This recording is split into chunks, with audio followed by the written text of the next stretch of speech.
चंद्रशेखर का मुझे कहीं न कहीं ये भी लगता है कि पर्दे के पीछे से भी कई सियासी ताकतें उनके साथ खड़ी हुई हैं, जो चाहती हैं कि मायावती को समाप्त किया जाए या विपक्ष को किस प्रकार से निपटाया जाए।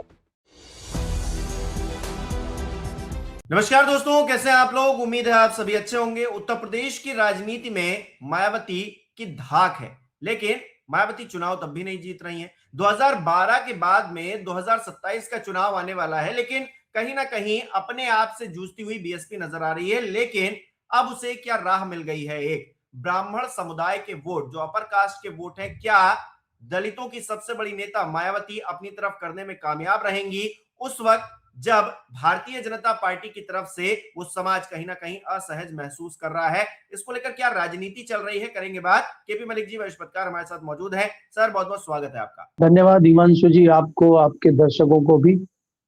जी।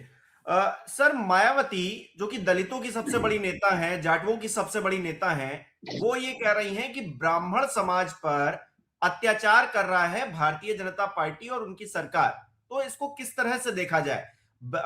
अगर दलितों की सबसे बड़ी नेता ब्राह्मणों की पक्षधर बन रही हैं, तो इसके पीछे वजह सियासी है या कुछ और भी है? नहीं, देखिए हिमांशु जी, अगर आप देखें, मायावती जी की जो सरकार रही है, जो 5 साल उनकी सरकार थी 2007 से लेकर 2012 तक की, उसमें मायावती जी 5 साल सरकार में रही और ब्राह्मणों को बड़ा सम्मान मिला उसमें।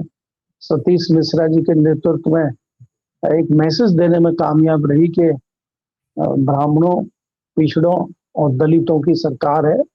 और इसमें कोई दो राय नहीं है कि मायावती जी के पार्टी में यही आपके ब्रजेश पाठक भी थे उस टाइम, तो बहुजन समाजवादी पार्टी में। तो इस बात पर यहाँ तक तो वो ठीक है, लेकिन अब उनको 10 साल के बाद ब्राह्मणों की याद आई है और उनकी कुंभकर्णी नींद खुली है। तो ये कहीं ना कहीं इसके पीछे बड़ी सियासत दिखाई दे रही है। और सियासत ये है कि अभी ब्राह्मणों की बात तो दूर है, उनका जो अपना कोर वोटर है, पिछड़ा और दलित, वही उनसे छिटकता जा रहा है। पहले भारतीय जनता पार्टी में चला गया और पिछले लोकसभा चुनाव में तो कमाल ही हो गया कि वो घोर विरोधी समाजवादी पार्टी और कांग्रेस के साथ चला गया।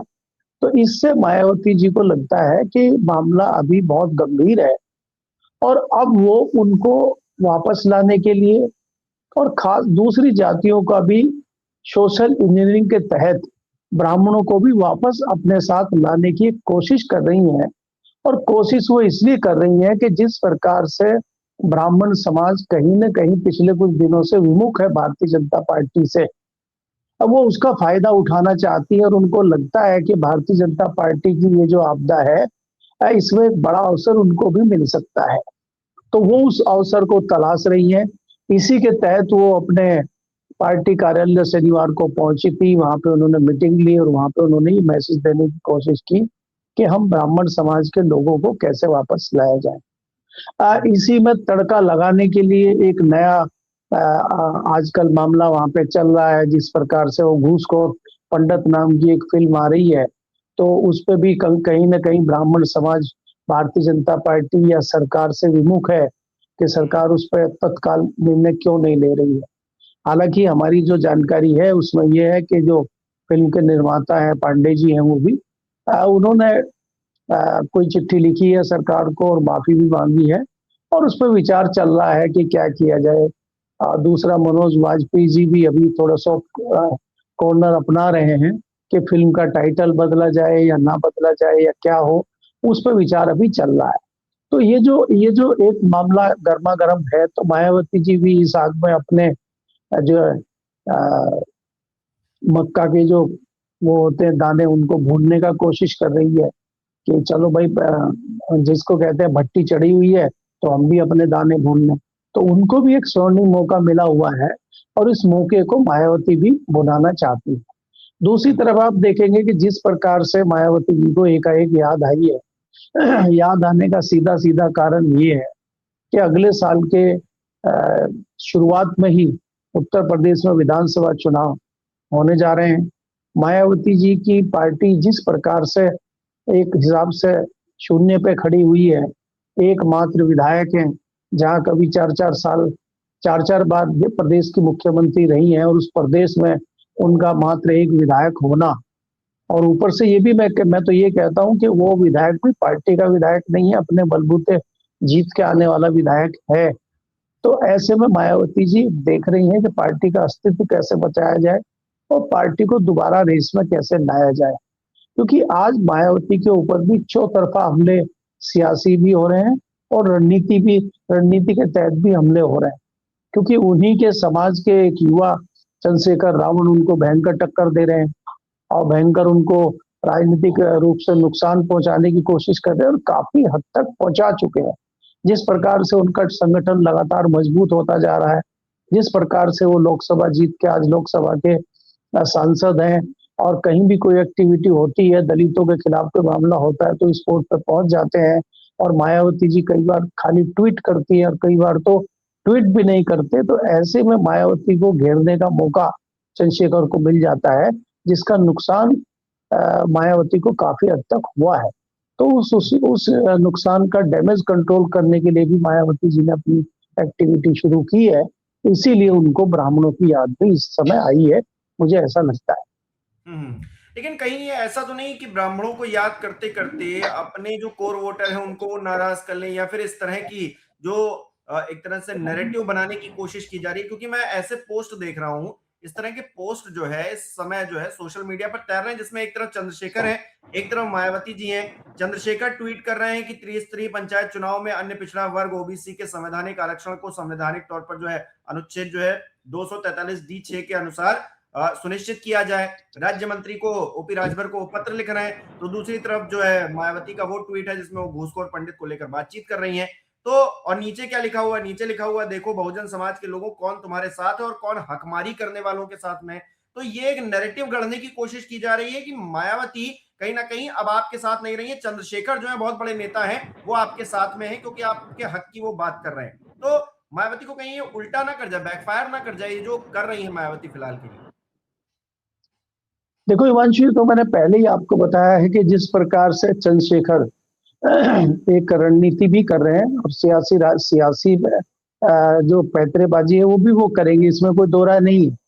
देखिए उनको भी मालूम है कि अगर सबसे पहले तो मायावती को ही रास्ते से हटाना पड़ेगा और उसके बाद अगर सत्ता के शीर्ष पे पहुंचना है तो उनको भी कहीं ना कहीं दूसरे सियासी दलों का जो है साथ लेना पड़ेगा, जो सहारा लेना पड़ेगा।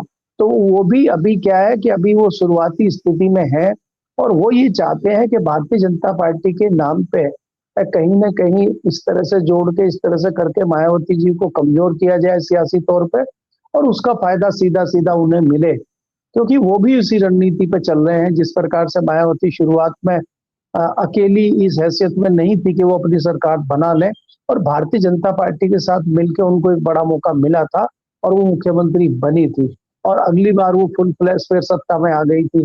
तो उसी रणनीति पर चंद्रशेखर चल रहे हैं। चंद्रशेखर का मुझे कहीं ना कहीं ये भी लगता है कि पर्दे के पीछे से भी कई सियासी ताकतें उनके साथ खड़ी हुई हैं जो चाहती हैं कि मायावती को समाप्त किया जाए या विपक्ष को किस प्रकार से निपटाया जाए। तो कहीं ना कहीं इस प्रकार की भी मुझे आशंका है कि पर्दे के पीछे भी कई सारी रणनीति चंद्रशेखर कर रहे हैं ताकि मायावती को डैमेज किया जा सके। क्योंकि जब तक मायावती डैमेज नहीं होगी तब तक चंद्रशेखर सरसब्ज नहीं हो पाएंगे उत्तर प्रदेश में। उत्तर प्रदेश में अगर चंद्रशेखर को खड़ा होना है तो मायावती का समाप्त होना ही उनके लिए सियासी तौर पे सबसे जरूरी है। तो मायावती क्या इतनी आसानी से समाप्त होंगी? क्या मायावती को इतने आसानी से रास्ते से हटाया जाएगा? क्योंकि हमें ये नहीं भूलना चाहिए कि आज भी मायावती के पास 10 से 12% कोर वोट है, लेकिन वो उस वोट के भरोसे कब तक खड़ी रहेंगी, उस वोट के भरोसे वो कब तक पार्टी का अस्तित्व बचाए रखेंगी, ये भी सवाल है। क्योंकि जिस प्रकार से हम उनकी सियासी रणनीति देख रहे हैं पिछले 10 साल से, अगर मोटा मोटी देखा जाए तो उसमें वो बहुत अच्छा उनका कोई रणनीतिक फैसला या बहुत अच्छी कोई राजनीतिक तौर पर रणनीति उत्तर प्रदेश में या देश में नहीं रही है। क्योंकि बीच बीच में जब भी ये मौका आता है तो उन्होंने वो अपने भतीजे को लॉन्च करते हैं, फिर वापस ले लेते हैं, फिर कभी उनको पार्टी से निकाल देते हैं। तो ये एक मैसेज जनता में जाता है और उनके वोटरों में जाता है कि मायावती जी अत्यधिक दबाव में हैं और वो किसी दबाव में काम कर रही हैं, और यहाँ तक उनके ऊपर आरोप लगे कि वो भारतीय जनता पार्टी की बी टीम के रूप में काम कर रही है, तो उससे उनकी पार्टी को काफी हद तक नुकसान हुआ, और जिसका फायदा चंद्रशेखर को मिला। तो चंद्रशेखर आज की डेट में काफी मजबूत स्थिति में मुझे दिखाई देते हैं। दूसरी चीज ये है कि राजनीति में नए नए युवा आते रहते हैं, नए नए वोटर आते रहते हैं, पुराने वोटर पीछे चले जाते हैं, नया नया सिस्टम आता रहता है। तो आज के युवा नेता चंद्रशेखर हैं, ना कि मायावती। मायावती पुरानी नेता हैं। अब पुराने नेताओं का अगर पूरे भारत में आप जो है एक विश्लेषण करेंगे, चाहे शरद पवार को ले लीजिए, चाहे लालू यादव को ले लीजिए, चाहे पटनायक को उड़ीसा में ले लीजिए, चाहे आप जो है ममता बनर्जी को ले लीजिए, चाहे किसी भी स्टेट में अगर आप पुराने नेताओं को लेंगे, तो कहीं ना कहीं वो भारतीय जनता पार्टी के आधुनिक सियासी तरीके से पिछड़ते दिखाई देते हैं।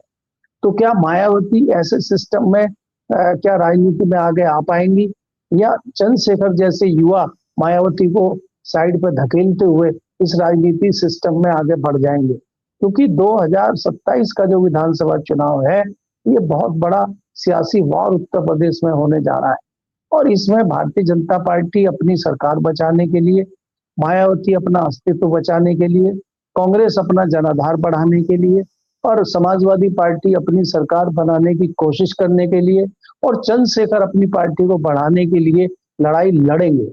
तो इस लड़ाई में मायावती जी कहाँ खड़ी है, किस हैसियत में खड़ी है, इसका आकलन करना भी उनको बहुत जरूरी है। तो मुझे नहीं लगता कि मायावती जी बहुत बड़ा कोई, अगर ब्राह्मणों को साथ ले भी लेते हैं, कितने ब्राह्मण उनके साथ आएंगे?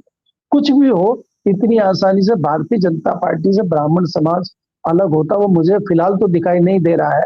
अब कल को कोई परिस्थितियां बदल जाए, कल को कोई नई चीज आ जाए, वो बात अलग है जी। अच्छा, ब्राह्मणों को साथ लाने की कोशिश तो वो कर ही रही हैं, क्योंकि पिछले 22 दिनों में 15 जनवरी से अगर देखें 7 फरवरी तक ब्राह्मणों का जिक्र किया, सार्वजनिक तौर पर किया। तो ऐसे में वो ये समझ तो रही है कि भारतीय जनता पार्टी की जो कमजोरी इस वक्त है उसका फायदा उठाया जाए।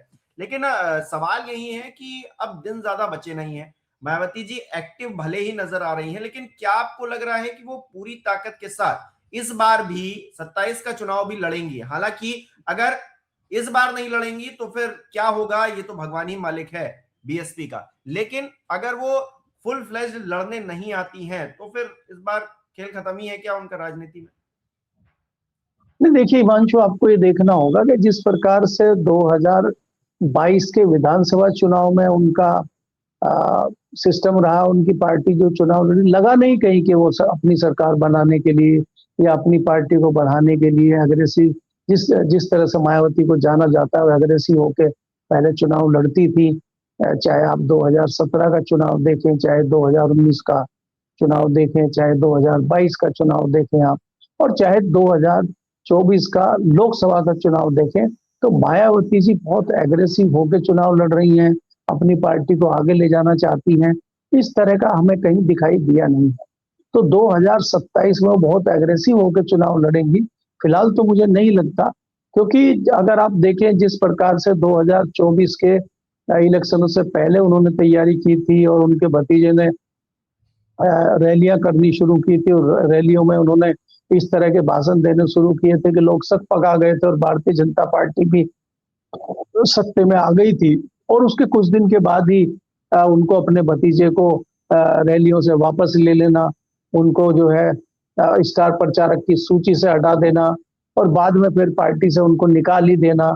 तो ये जताता है कि कहीं ना कहीं इस तरह की खबरें आई थी कि भारतीय जनता पार्टी के दबाव में उन्होंने इस तरह का निर्णय लिया है, और उन्होंने जो है उसको पार्टी से बाहर निकाला है, आकाश आनंद को। तो अगर इसी तरह की चीजें हैं, तो ऐसा 2027 में क्या नया हो जाएगा जो मायावती जी कर लेंगी, और आकाश आनंद को वो दोबारा से कमान सौंपेंगी, आकाश आनंद को दोबारा से आगे बढ़ाएंगी, इसकी भी कोई गारंटी फिलहाल नहीं है। और अगर आगे बढ़ाती हैं फिर वापस नहीं लेंगी, इसकी भी कोई गारंटी नहीं है। तो कहीं ना कहीं इनका जो वोटर है वो भी सत्ते में है, वो भी उवा पोह की स्थिति में है वोटर, कि बहन जी क्या करेंगे, अभी उनको समझ में नहीं आ रहा है। कम से कम चाहे चंद्रशेखर हो चाहे बाकी लोगों, उनकी एक क्लियर कट एजेंडा है कि हमें पार्टी को आगे लेके चलना है, और आपका वोटर बुरे वक्त में चाहता है कि आप उसका साथ दें। क्योंकि 2-3 घटनाएं जो बड़ी हुई है दलितों की उत्तर प्रदेश में, उसमें मायावती जी मुखर होकर आगे नहीं आई है, मुखर होकर नहीं बोली है। तो दलित समाज में भी एक इस प्रकार का मैसेज गया है कि मायावती जी वो पुराने वाली मायावती नहीं रही। जबकि उनके उलट चंद्रशेखर रावण जो है वो हर जगह पहुंच जाते हैं, वो दलितों की आवाज उठाते हैं, स्पोर्ट पे भी उठाते हैं और पार्लियामेंट में भी उठाते हैं, उनके लिए लड़ाई लड़ रहे हैं। आपको क्या तो लगता एक है कि ऑप्शन मिल गया है। एक नेता को चुनाव लड़ना बहुत जरूरी है, और जब वो नेता चुनाव लड़ता है तो फिर एक अलग हवा बनती है। मायावती जी चुनाव लड़ने में पीछे क्यों रहती है? मैंने ये देखा, मैं उनका भी पूरा देख रहा था अब तक उन्होंने जितने चुनाव लड़े हैं। 2004 में लोकसभा सीट से जीती थी अंबेडकर नगर, फिर उसके बाद राज्यसभा चली गई, फिर 12 तीसरी बार जो है राज्यसभा में रही, 2017 में इस्तीफा दे दिया। चुनाव तो उन्होंने लड़ा ही नहीं। अब जब आप चुनाव नहीं लड़ेंगे तो आपकी सीट पर भी आप जहां से, क्योंकि आप इतनी बड़ी नेता हैं, हार तो आप जाएंगे नहीं, और आपकी जीत बहुत सारी जगहों पर बहुत अच्छा इंपैक्ट डालेगी। तो चुनाव ना लड़ना क्या बीएसपी की एक मतलब किनारे होती है जो सियासत है उसकी एक वजह है मायावती जी का चुनाव ना लड़ना? देखिए हिमांशु, अगर आप देखें किसी भी नेता को, किसी भी बड़े नेता को, छोटे नेता को, मैं एक किसान की तरह देखता हूं। किसान जब तक अपने खेत में मेहनत नहीं करेगा, अपनी अच्छी फसल नहीं बोएगा, उसमें खाद पानी नहीं देगा, तब तक किसान किसान नहीं बन पाएगा और किसान ना मुनाफा कमा पाएगा, ना अपना अस्तित्व बचा पाएगा। इसी तरह से अगर आप किसी भी नेता को देखते हैं, ज्यादातर जो बड़े नेता होते हैं उनके अपने क्षेत्र होते हैं, उनके अपने उनका अपना एक क्षेत्र होता है जहां से वो चुनाव लड़के आते हैं, जहां पर उनका दबदबा होता है। देश के किसी भी बड़े नेता की आप बात कीजिए, अगर आज के उदाहरण के तौर पे हम मोदी जी को ही देखें, मोदी जी प्रधानमंत्री हैं, वो बनारस से चुनाव लगातार तीसरी बार लड़के आ रहे हैं, वहां पे वो खाद पानी देते रहते हैं, उनकी टीमें लगी रहती हैं अपने क्षेत्र को मजबूत करने के लिए, और बीच बीच में वो दौरा भी करते हैं। किसी भी आप गोरखपुर लीजिए, योगी आदित्यनाथ को लीजिए, दूसरे किसी भी जयंत चौधरी हमारे इधर है, वेस्टर्न यूपी उनके लिए मुफीद है, अखिलेश यादव के लिए उनका अपना क्षेत्र है। तो तमाम नेताओं के अपने क्षेत्र होते हैं। मायावती जी का ऐसा कोई क्षेत्र नहीं है कि जहां पे उनका अपना खेत है और उसमें वो सियासी फसल उसमें उगा रही हो। ऐसा कोई क्षेत्र उनके लिए नहीं है। चंद्रशेखर रावण जहां से जीत के आए, उन्होंने पश्चिम उत्तर प्रदेश की नगीना सीट ली है, वहां पे वो बहुत दिन से मेहनत कर रहे थे, अभी भी लगातार वो अपने क्षेत्र को मजबूत बनाए हुए हैं। तो जब तक आप अपने क्षेत्र को मजबूत नहीं बनाएंगे, देखिए किसान फसल बोता है, मौसम में असमय बारिश हो जाती है, आंधी तूफान आती है, उसकी फसल नष्ट हो जाती है, कई बार उसकी फसल तबाह हो जाती है, वो दोबारा मेहनत करता है और दोबारा फसल उगा के फिर खड़ा करता है, और वो मौसम से भी लड़ता है, परिस्थितियों से भी लड़ता है, प्रकृति से भी लड़ता है। उसी तरह से मैं इसको राजनीति को भी मानता हूं कि राजनेता जो है, बड़े बड़े नेता चुनाव हारते हैं। वाजपेयी जी भी चुनाव हार गए थे, बाद में देश के प्रधानमंत्री भी बने। बहुत इंदिरा गांधी भी चुनाव हार गई थी, मतलब इतिहास में भी अगर हम देखें तो मायावती भले ही कहीं से चुनाव हार गई हूँ, उसके बाद वो चुनाव लड़ी नहीं है, उसके बाद वो राज्यसभा चली गई, राज्यसभा में भी उन्होंने अपना कार्यकाल पूरा नहीं किया था, बीच में इस्तीफा दे दिया था विमुख होकर किसी बात पे।